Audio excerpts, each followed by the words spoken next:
الو کجای خبیث رو زنگ میزنه؟ اخیم یه بار تلفنتون رو نگرفتم زن شد کار دارم بازی کردستم چی دارم این وقتی بازی من غمته کار داره این کارتون اختون کردن بگیری همین گودار بدم نمیمونه که برو ببرایی امروز نمیمونه یا استراحت کنیم یا کیف کنیم بازی کنیم توبه کن خدا همین دم بدن زن میزنی زن نزنی کارتون اختون کردن بگیری بله شد یه زنگ نزنی کار دارم خدا جون قدر مدرتم که گردی سبودی های فیتور جوانمار های فیتور گوش بده جون بدنشون غنیمت های به قدرشون برست روز مشاکی به شپلقاشون به سیاستاشون به چوبی یاد نکردگیشون زور میشه لیکن با یگان راه و واسطه یافتشون نمیتونی میفهمی با یگان راه و واسطه میگن که نسبت به گذشتگان رحمدیل غمخور نشوه او قدر غمخوره او قدر رحمدیل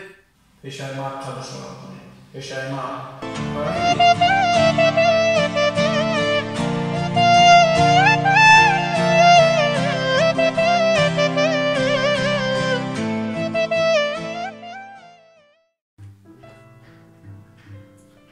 جون روز در وقت کتاب خوندن برام دادستم اینه کارتا کردم میگه توغریه ای بچه بس کنین کتاب خوندن بس که گیتار نوازی را همسایه نبی موشین خرید است میبینی دهنت میکنه اگه جو پولی افته باشه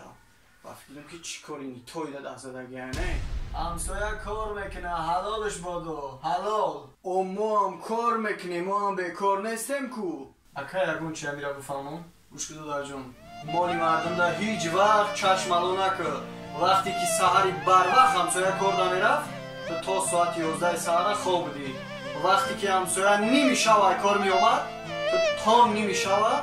دیسکه کلو بوده دمدمی دخترها میگشتی کار نمیکردی